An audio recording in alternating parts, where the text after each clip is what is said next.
Hello guys, this is Scholastic Sam coming back at you guys with another math and science video. Today we are going to be covering topic 1.3 and topic B, which is quadratics. We're going to be learning out how to complete the square. Prerequisites, if you haven't already, watch my videos on converting between other forms of quadratic equations, examples listed there, and finding or solving for x when you have a quadratic equation. Okay, which is just one with x squared as its highest power. Now we learned about other quadratic conversions. If you want to go from standard to factored, that's just factoring, which we learned about in my last video, which was factoring quadratics. Go check that out. Vertex form to factored form and factored form to vertex form, just convert to standard form and then back in. So for factored form, you just multiply it out and convert that to vertex form. Vertex form, same thing. And to get from both of them to standard form, you just multiply out. Because standard form is ax squared plus bx plus c. It's the simplest way to write things. But factored form is a, x minus p, x minus q, and p and q are the x-intercepts, because if whatever p and q are, if you substitute that in, you're going to get 0 for the equation. Because if you multiply something by 0, it's just 0. And if y equals 0, that's an x-intercept. And vertex form, a, x minus h squared plus k. That's for finding the vertex. H comma k is going to be the vertex, because, a quadratic one, it just goes like this, or this. It's going to be either a U or an N shaped, depending on whether x squared is positive or negative. That just makes it easier to graph. So today we're going to be learning about completing the square, which converts from standard form, ax squared plus bx plus c, to vertex form, ax minus h squared plus k.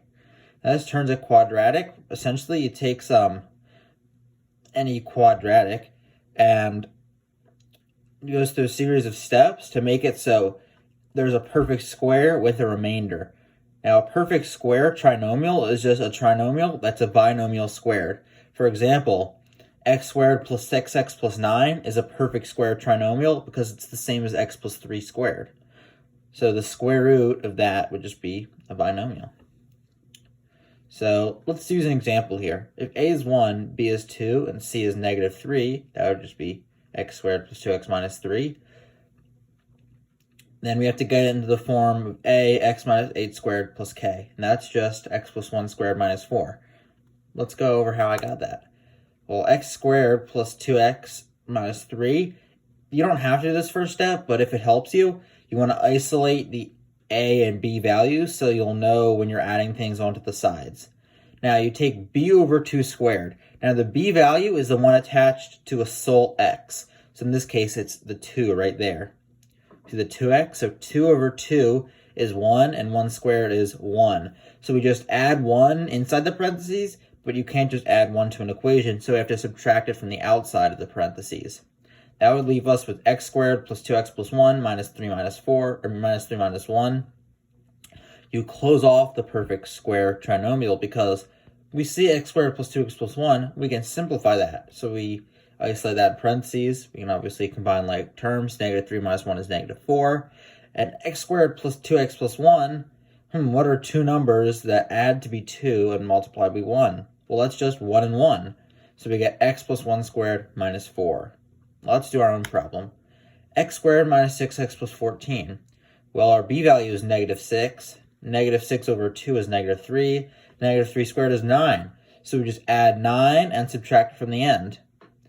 So that's x squared plus minus 6x plus 9 plus 14 minus 9. We can combine like terms to get x squared minus 6x plus 9 plus 5. X squared minus 6x plus 9, two numbers that add to be negative 6 and multiply to be 9, or just negative 3 and 3. So we get x minus 3 squared plus 5.